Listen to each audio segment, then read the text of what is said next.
Барлықтарыңызға сәлем достар. Бүгін мен сіздерге осындай медовик тортының рецептісімен бөлісемін. Қазақша айтқанда балды торт деп айтылады. Ең алдымен мен жұмыртқаны саламын және оның үстіне шекер салып, оны миксермен немесе венчиктің көмегімен араластырамын.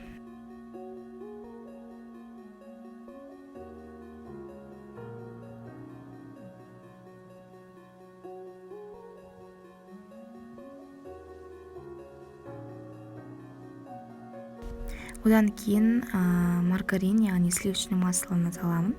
Бөлменің температурасында болу қажет, ерітпейміз. Осылай саламыз.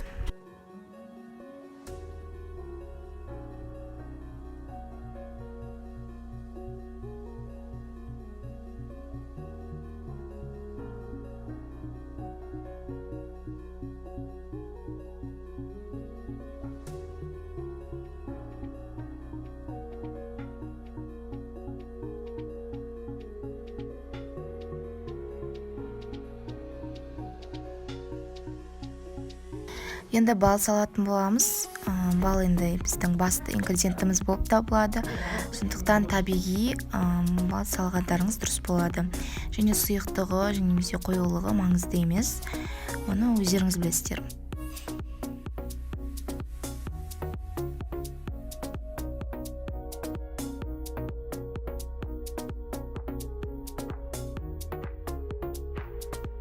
Ең соңынан мына массамызға енді сүт құямын.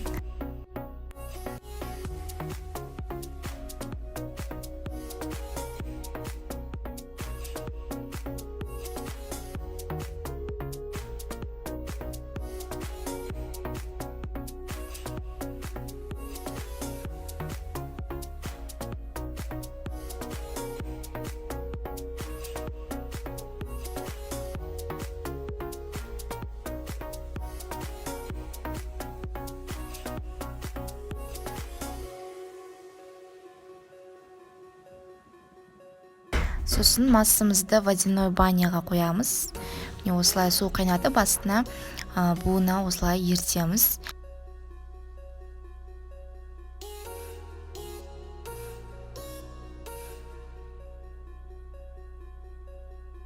Және оны үзбей араластырып тұру қажет біз. Міне осылай еру қажет. Еріп жатқан кезде соданы қосуларыңызды ұмытып кетпеңіздер. Видеода түспей қалған сода салып жатқаным. Сода салып осылай до конца соңына дейін ертіңіздер. Ендігі кезекте ұнды саламыз.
Болған соң массамызды 2-3 сағатқа морозильникке жібереміз. Мен осылай уже морозильниктен шықты. Мен 3-4 сағат ұстадым. Және осылай оқтаумен илеп жайып тастадым. Енді біз бұны 10-15 минутқа ғана пісіреміз. Енді крем жасайтын боламыз.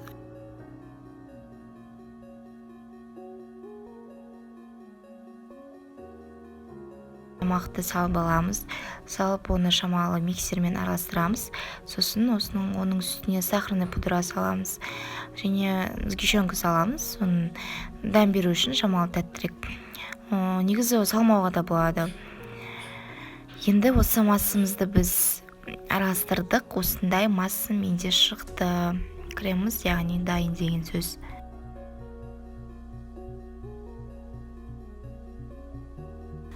Міне біздің корждарымыз да пісіп қалды.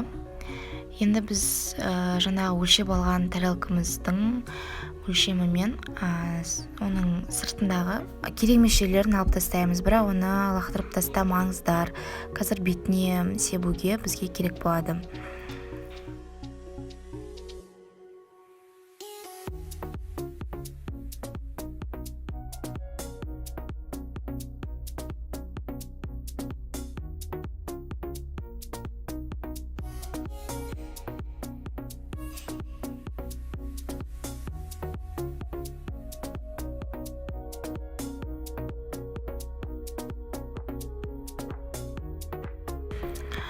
Мен осылай тегістеп корждарымызды кесіп шықтым. Енді кремін жағатын боламыз.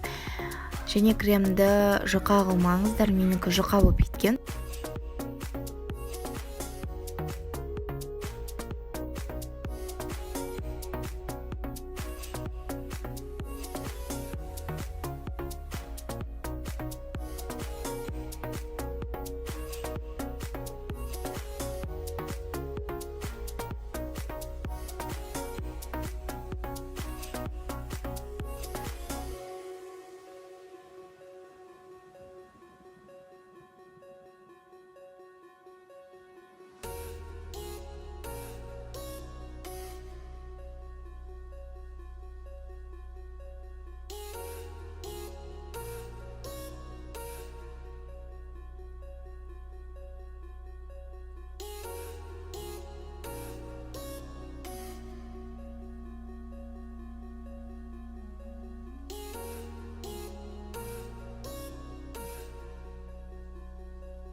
Кремін толықтай жағып шықтым. Енді жаңағы алып қойған керек емес жерлерін бетіне үгітіп сеуіп шығамыз.